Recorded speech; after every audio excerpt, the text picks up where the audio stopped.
Greetings, my dear viewers. I do apologize for the out-of-whack schedule that has been going on. I'm trying to keep things more consistent. However, a couple of things have been popping up. Got into a car accident this week. My first one, in fact. As weird as that is, I'm okay. The other driver is okay. Their passenger was okay. Only a couple of bumps and bruises. 2 cuts on my face from my glasses, but nothing major. My car's been ruined, but what could you do?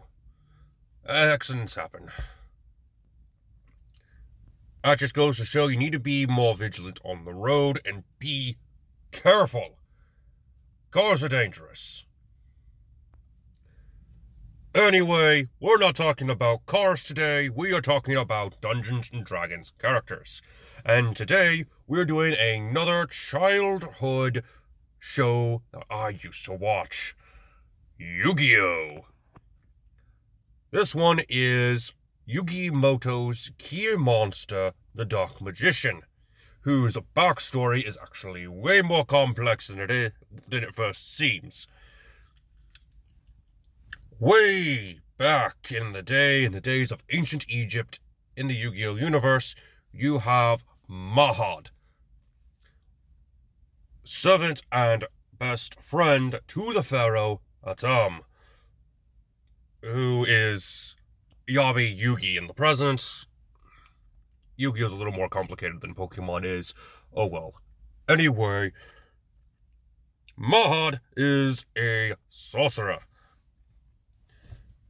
Oh, not technically a sorcerer, he's just a magic user known as the Dark Magician in the cardverse. Anyway, you probably already know all this information. This build is going to go off of every piece of key information we can get from the Dark Magician. That means every instance the Dark Magician is portrayed in the card game is going to be used here. Starting things off are going to be stats by point by system. Our highest stat is going to be intelligence, followed by strength and charisma, also followed by dexterity and constitution, with wisdom being our lowest, but not our dump stat, at a 10. Alright, race is going to be a little bit odd because Mahad is able to use his Ka and summon it. His Ka is his spirit monster, as explained in the lore of Yugioh. So, while Mahad himself is technically human, this instance would connect him more to the Kalashtar race, which will give us a +2 to our wisdom and a +1 to our charisma. However, thanks to Tasha's Cauldron of Everything, we can actually change the wisdom to our intelligence, making our intelligence increase by 2. Now we get a speed of 30 feet, we get the dual mind, mental discipline, mind link, severed from dreams features. We also get 3 languages, common, Krai, and one of our choice. I would recommend Celestial, since he seems to have a connection to the gods in some form or fashion. I don't quite know too much about that. I pretty much just skipped over the whole Egypt arc. Anyway, next is our background, and to reference the card known as the Dark Sage, we are going to grab the Sage background. This will give us the skills Arcana and History. We also get 2 more languages of our choice. These don't exactly matter. What matters is our feature, the Researcher. If we do not know such information, we know where to get this information. Alright, now for our classes. Now, there are two cards that are going to make up our starting class, the Dark Magician Knight and the Dark Paladin. Since the Dark Magician has been shown to have some sort of swordsmanship, also, Mahad is devoted to Atam. He is a servant of Atam. So it makes perfect sense to start off with Paladin. This will give us some good hit points to work with as well.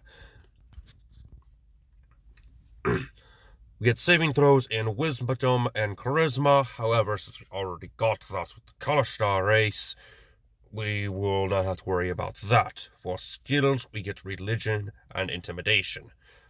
Those seem to help a little bit better than some of the other skills. We get Divine Sense and Lay on Hands for our features. Now to go to our main points of this video, the Dark Magician. The Dark Magician has the magic formula as his spell book. If you can see where I'm going with this, we're going with the Wizard class.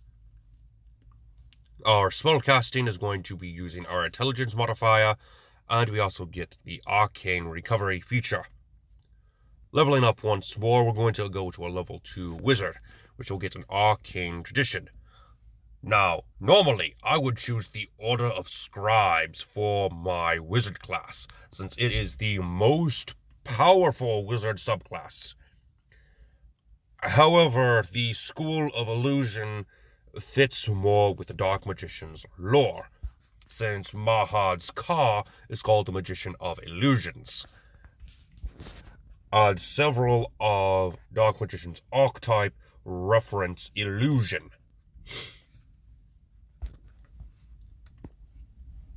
You could also use Conjuration, but for the sake of this build, we're going with Illusion.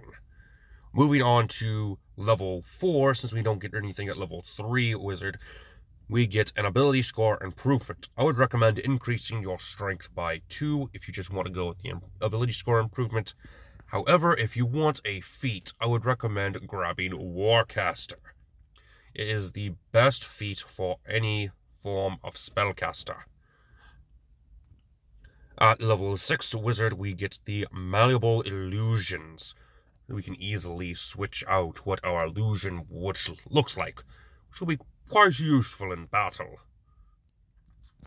Next, we'll increase our Paladin level by 1. This will give us a fighting style. I recommend going with Dueling to get a +2 to our melee combat. And we also get Spellcasting, which will use our Charisma modifier. And we also get the Mind Smite feature to increase our melee power. For a level 8 Wizard, we are going to be referencing the Dark Magician, the Dragon Knight, and the Dark Cavalry fusion monsters. If you want to continue going with the feats, I would recommend grabbing the Mounted Combatant, which will give us advantage on melee attack rolls against unmounted creatures that are smaller than your mount. Which, if you're mounted on a dragon, that is just about everything you face. You also can force an attack targeted at your mount to target you instead. If your mount is subjected to an effect that allows it to make a saving throw to take only half damage, it instead takes no damage if it succeeds on the saving throw, and only half damage if it fails. That is one of the best feats I can think of that would reference both of these fusion monsters. Now, if you do not want to go with the feats, just increase your strength again by 2. For additional recommended feats, I would recommend the Great Weapon Master for those of you who want to pop your enemies like zits.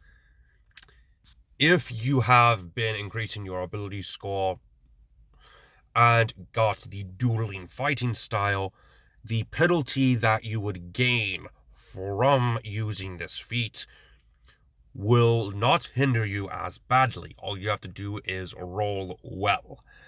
And if you hit your target, you get a +10 to your attack's damage, which added with your Divine Smite and any smite spells you use, you're going to be popping enemies like zits very often. The key mind feat is another feat that I would recommend. Probably more for the spellcasting side of this build rather than the melee side. You'll increase your intelligence by 1. You always know which way is north. You always know the number of hours left before the next sunrise or sunset, and you can accurately recall anything you have seen or heard within the past month. This is really important for someone who is subservient to a pharaoh. Alright, now you're probably wondering how you can mimic some of the Dark Magician's spells, and I will tell you now. For the Dark Magic attack, the best spell would be Fireball. If you use the Order of Scribes, you could change the type's damage to force damage, if you happen to have a spell that uses force damage. Thousand Knives' most accurate spell would have to be the Cloud of Daggers. Dark Magical Circle is of course the Magic Circle. The Magician's Robe and the Magician's Staff can just be animate objects. Magician's Soul can be Unseen Servant, and the Magician of Dark Illusion, well, that's nothing more than a simulacrum, really. Alright, so what equipment should you use? The Mithril Plate armor seems to be the best bet for mimicking Dark Magician's armor. The Dragon Slayer seems to be a good fit.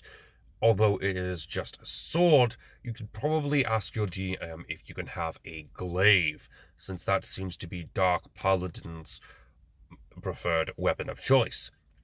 Gloves of Missile Snaring would actually be a good item to use as well, and Robe of the Archmagi is the perfect item to be using with any form of spellcaster.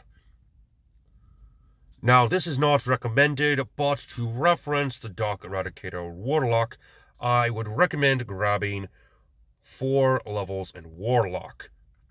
For your patron, either go with the Hexblade or the Genie. For invocations, you will use any of the pack weapon invocations, and Eldritch Smite for more zit-popping action. And for your packed boon, a Pact of the Blade might be the best bet. And a final note, some people might ask about the red-cloaked Dark Magician that was used in the show.